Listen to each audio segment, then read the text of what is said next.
2 உயிர்களை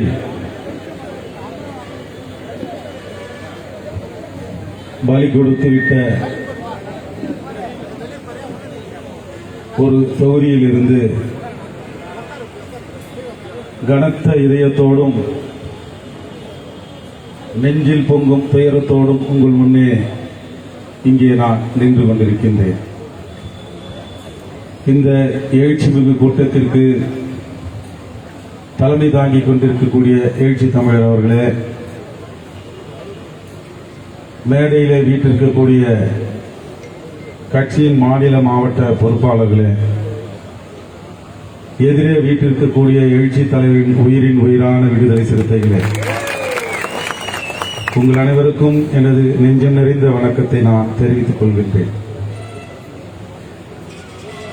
தமிழகமே இன்று உற்று நோக்கிக் கொண்டிருக்கக்கூடிய ஒரு தொகுதியாக அரக்கோணம் சட்டமன்ற தொகுதி மாறியிருக்கிறது. தொடக்கத்திலே எழுச்சி தலைவர் அவர்கள் என்னை வேட்பாளராக அறிவித்து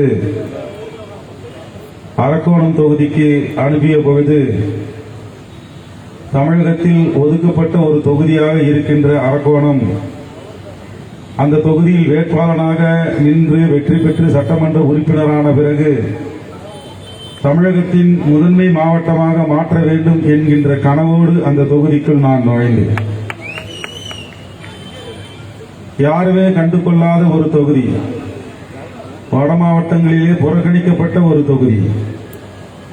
அந்த தொகுதியை தலைவருடைய ஆலோசனைப்படி, வழிகாட்டுதலின்படி, அவர் காட்டிய வழியின்படி அந்த தொகுதியை ஒரு வளர்ச்சி நிறைந்த தொகுதியாகவும் முன்மாதிரி தொகுதியாகவும் மாற்ற வேண்டும் என்கின்ற கனவோடும் நம்பிக்கையோடும் அந்த தொகுதியிலே நுழைந்து களப்பணியை தொடங்குவதற்கு ஏறக்குறைய 1 வாரம் ஆகிவிட்டது. அதற்குள் எதிர்க்கட்சி வேட்பாளர், அண்ணா திராவிட முன்னேற்ற கழகத்தின் வேட்பாளர் எங்களுக்கு எதிரியே இல்லை என்று அறிவித்துவிட்டு நான் படுத்துக்கொண்டே ஜெயிப்பேன் என்று கொக்கரித்துவிட்டு அவர் வீட்டுக்கு போய்விட்டார். அடுத்த 5 நாட்களில் நமது பிரச்சாரம் தொடங்கியது. பிரச்சாரம் என்றால் அது வேகமான பிரச்சாரம் அல்ல, சூறாவளி பிரச்சாரம் அல்ல.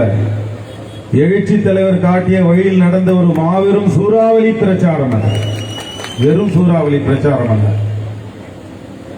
அடுத்த 5 நாட்களில் எதிர்க்கட்சி வேட்பாளர் எழுந்து நின்று உட்கார்ந்து கதறத் தொடங்கிவிட்டார். என்ன நடக்கிறது இந்த தொகுதியில் என்று அவருக்கு புரிந்து கொள்ள முடியாததற்கு நேரம் எடுத்துக் கொள்வதற்கு முன்பே நாங்கள் அடுத்தடுத்து பாய்ந்து கொண்டே இருந்தோம். 5 நாட்களுக்குள் தொகுதியில் நான் சென்று பார்க்காத ஒரு கிராமம் கூட இல்லாத நிலையை உருவாக்கிவிட்டோம். கூட்டணி கட்சி தோழர்கள் எல்லாம் எங்களிடத்தில் கேட்டார்கள், நீங்கள் உதயசூரியன் சின்னத்தில் நின்றால் உடனடியாக நீங்கள் படுத்துக்கொண்டே வெற்றி பெறலாம் என்று அவர்கள் சொன்னார்கள். அப்பொழுது நான் அமைதியாக இருந்தேன், ஒரு வார்த்தை கூட பேசவில்லை. ஏனென்றால் சொந்த சின்னத்திலே நின்று வெற்றி பெற்று காட்ட வேண்டும் என்பது எழுச்சி தலைவரின் கனவு. அந்த கனவை நிறைவேற்றுவதற்காகத்தான் இங்கே நான் தொகுதிக்கு வந்திருக்கின்றேன்.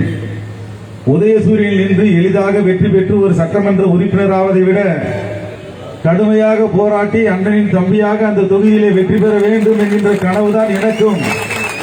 எனவே அமைதியாக இருந்தோம். எனக்கு பானை சின்னம் ஒதுக்கப்பட்ட அடுத்த 3 நாட்களில் தொகுதியில் எங்கு பார்த்தாலும் பானை பானை பானை பானை, எந்த இடத்திலேயும் இரட்டை இலை கிடையாது. சென்னையிலிருந்து ஒரு நண்பர் தொலைபேசியிலே அழைத்தார், உனக்கு அங்கு எதிர்ப்பதற்கு வேட்பாளரே இல்லையாமே, எதிர்ப்பதற்கு ஆளே இல்லையாமே, என்ன நடக்கிறது அந்த தொகுதியிலே என்று கேட்டார் ஒரு நண்பர். அப்படி 3 நாட்களுக்குள் கிராமத்தின் மூலை முடுக்குகளில் எல்லாம் பானை சின்னத்தை கொண்டு போய் சேர்த்து அது வெற்றி சின்னமாக 3 நாட்களிலே மாற்றி அமைத்தோம்.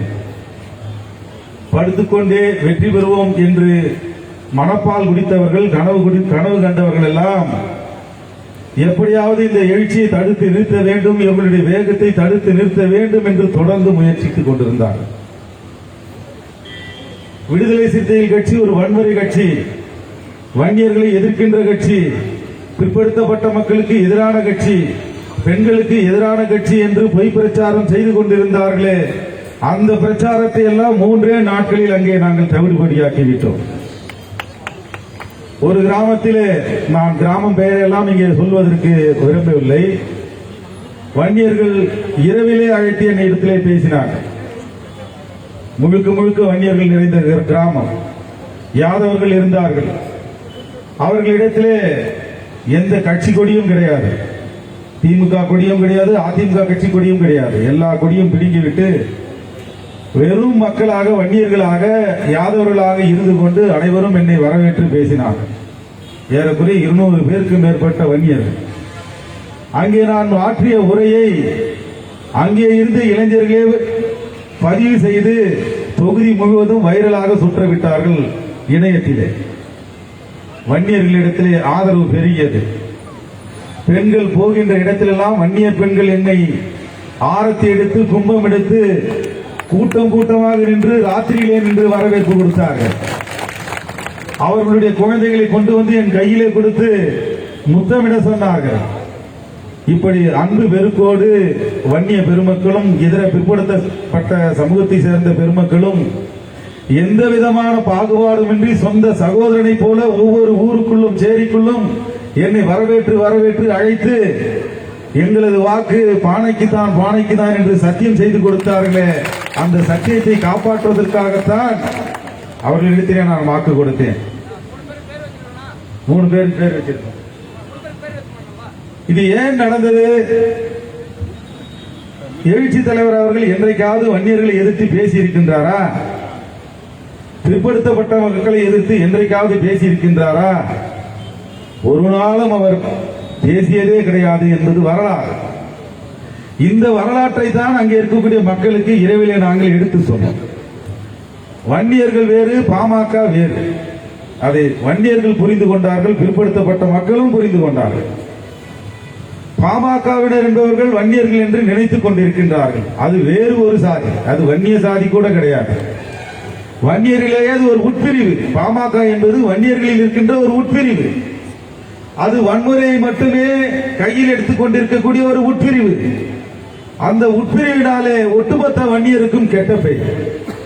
அந்த கெட்ட பெயரிலிருந்து அவர்கள் தப்பிக்க வேண்டுமானால், பொது சமூகத்திலிருந்து அவர்கள் தங்களை தனிமைப்படுத்திக் கொள்ளாமல் விலகி பொது சமூகத்தோடு இணைய வேண்டுமானால், பாட்டாளி மக்கள் கட்சியிலிருந்து விலகி இருக்க வேண்டும் என்பதை தொகுதியிலே இருக்கக்கூடிய மக்களுக்கு நாங்கள் புரிய வைத்தோம். அதனால்தான் அவர்கள் எங்களை வரவேற்றார்கள். இதுதான் அவர்களுக்கு மிகப்பெரிய எரிச்சலை தந்தது. அரக்கோணம் சட்டமன்ற தொகுதியிலே மணல் கொள்ளை எப்படி நடக்கிறது என்று நான் இந்த மாவட்டத்தில் அனைவருக்குமே தெரியும். தற்போது இருக்கக்கூடிய சட்டமன்ற உறுப்பினரோடு கூட்டு வைத்துக் கொண்டிருக்கக்கூடிய பாட்டாளி மக்கள் கட்சியை சேர்ந்த பொறுப்பாளர்கள், இவர்கள் சேர்ந்து அடிக்கின்ற கொள்ளைக்கும் கூட்டுக்கும் தான் அந்த தொகுதி மக்கள் இன்றைக்கும் பயந்து கொண்டிருக்கின்றார்கள். ஒரு கிராமத்திற்கு நான் போகிறேன். அங்கே போகின்ற போது ஒரு பெரியவர், வன்னிய பெரியவர் என்னை கையை பிடித்துக் கொண்டார். எங்களை எல்லாம் காப்பாற்ற வந்த வண்டி, அப்படியே சொன்னார், எங்களை எல்லாம் காப்பாற்ற வந்த வண்டி, நிச்சயமாக எங்களை கைவிட்டு விடாதே என்று அவர் கைகளை பிடித்து அவருடைய கண்களிலே கண்ணீர் பொங்கிக் கொண்டிருந்தது. எதற்காக எனது கைகளை பிடித்துக் கொண்டிருக்கின்றார்? இந்த மணல் கொள்ளையர்களுக்கும் இந்த பாட்டாளி மக்கள் கட்சியை சேர்ந்த சமூக விரோதிகளுக்கும் பாடம் புகட்ட வேண்டும் என்றால் அது எழுச்சி தலைவருடைய வளர்ப்பால் தான் முடியும் என்று அவர்கள் நம்பிய காரணத்தினால் தான் நாங்கள் உறுதி அளித்திருக்கிறோம். அங்கே இருக்கக்கூடிய வன்னிய சொந்தங்களுக்கும் இதர பிற்படுத்தப்பட்டவர்களுக்கும் உறுதி அளித்திருக்கின்றோம். நாங்கள் தலித் மக்களுக்கு மட்டுமான பாதுகாப்பை வழங்க மாட்டோம், ஒட்டுமொத்த சமூகத்திற்கான பாதுகாப்பை வழங்குவோம். குறிப்பாக அரக்கோணம் சட்டமன்ற தொகுதியிலே நாங்கள் வெற்றி பெற்றால் நிச்சயம் அது நடக்கும், வெற்றி பெறாவிட்டாலும் அது நடக்கும். வெறும் அதிகாரத்திற்கு ஆசைப்பட்டு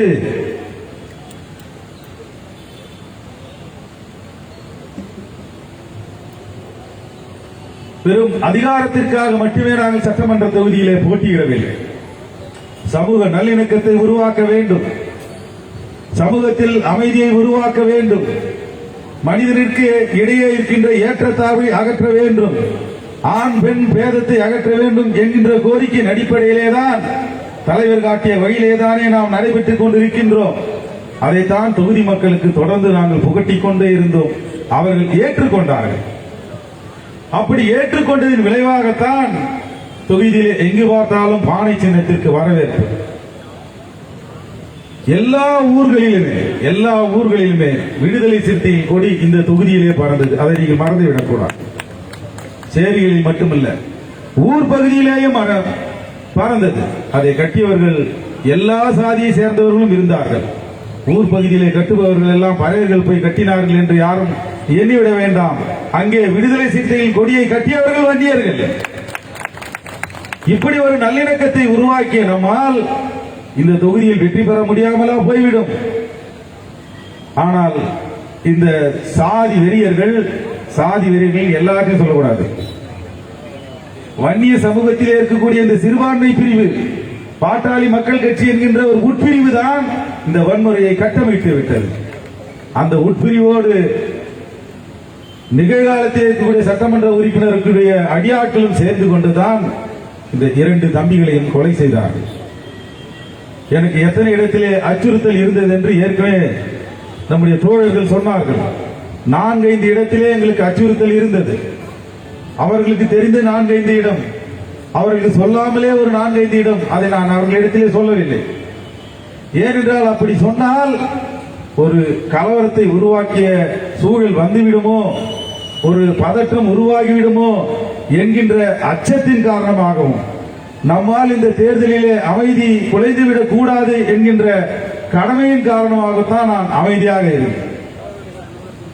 தலைவரிடத்திலே கூட நாங்கள் அப்போது சொல்லவில்லை. பல இடங்களிலே பெருமாள்பேட்டையிலே கொடியை அறுக்க வந்தார்கள். செம்பேட்டு பகுதியிலே நான் போகின்ற பொழுது பின்னால் நின்று கூச்சலிட்டார்கள். வேடல் என்கின்ற பகுதியிலே விடுதலை சிறுத்தைகள் ஆட்டோ போன பொழுது 2 ஆட்டோக்களை கிழித்து, அதனுடைய பதாகைகளை எல்லாம் கிழித்து, ஆட்டோக்களை கிழித்து, 2 ஆட்டோக்களை கிழித்ததோடு மட்டுமின்றி அந்த ஆட்டோவை ஓட்டிக் கொண்ட ஓட்டுநரையும் அடித்து துன்புறுத்தி திருப்பி அனுப்பினார்கள்.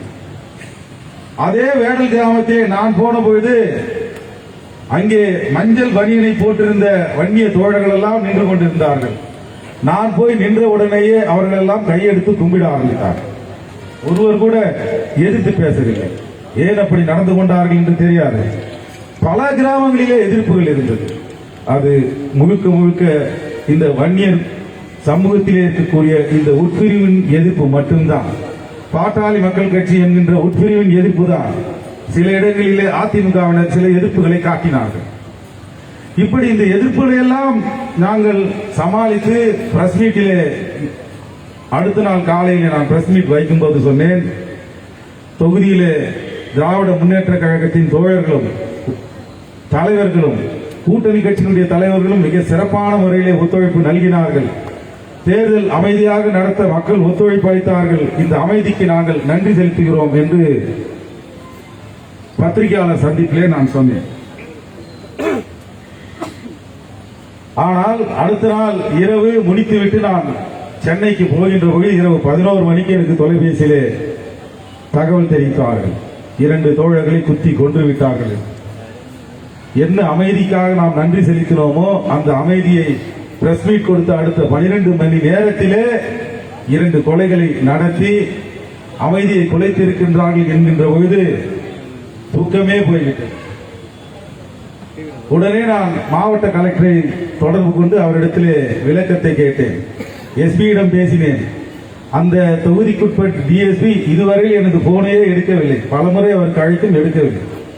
எனவே எஸ்பி இடத்திலிருந்து தொடர்ந்து இரவு முழுவதும் பேசி யாரெல்லாம் கைது செய்ய வேண்டும் என்கின்ற ஒரு பட்டியலை இரவே நாங்கள் விசாரித்து அவருக்கு கொடுத்துவிட்டு அடுத்த நாள் மதியம் போய் தான் நான் மக்களை சந்தித்தேன். போவதற்கு முன்பு யாரை கைது செய்ய வேண்டும், எப்படி கைது செய்ய வேண்டும் என்கின்ற விளக்கத்தை எல்லாம் எஸ்பி இடத்திலே கொடுத்துவிட்டு தான் நாங்கள் களத்திற்கே போனோம். சொன்னபடியே அவர்கள் கைது செய்திருக்கின்றார்கள், கைது செய்து சிறையில் அடைத்திருக்கின்றார்கள். இன்னும் கைது செய்யப்பட வேண்டிய ஆட்கள் மீதம் இருக்கின்றார்கள் என்பதையெல்லாம் நாங்கள் இப்பொழுது பார்த்துக் கொண்டிருக்கின்றோம். எனவே ஒரு வன்முறை நிகழ்ந்திருக்கிறது. இந்த வன்முறைக்கு பழிக்கு பழி வாங்க வேண்டும் என்பது விடுதலை சிறுத்தைகளின் நோக்கம் அல்ல. தொகுதியிலே மட்டும் அமைதியை உருவாக்க வேண்டும் என்பது நமது நோக்கம் அல்ல. ஒட்டுமொத்த தமிழகத்திலும் அமைதியை உருவாக்க வேண்டும் என்பது நமது நோக்கம். அப்படித்தான் நமது தலைவர் வழிகாட்டியிருக்கின்றார். வன்முறையை தூண்டுவதற்கு தலைவர் சொல்வார், வன்முறையை தூண்டுவதற்கு ஒரு பொறுக்கி போதும், வன்முறையை தூண்டுவதற்கு ஒரு பொறுக்கி போதும், ஆனால் சமூகத்தை நடத்துவதற்கு ஒரு தலைவன் வேண்டும் என்று சொன்னார். அப்படிப்பட்ட தலைவனின் வழியிலே நாம் நடந்து கொண்டிருக்கின்றோம். பொறுக்கிகளை உருவாக்குவதற்கு வேண்டுமானால் ஒரு உட்பிரிவு தயாராக இருக்கலாம், ஒருபோதும் சிறுத்தைகள் தயாராக இருக்க மாட்டோம் என்று சொல்லி விழுந்த வழிகளுக்கு நிச்சயம் கணக்கெடுப்போம், பதிலடியும் கொடுப்போம் என்று சொல்லி நிறைவு செய்கின்றேன். நன்றி, வணக்கம்.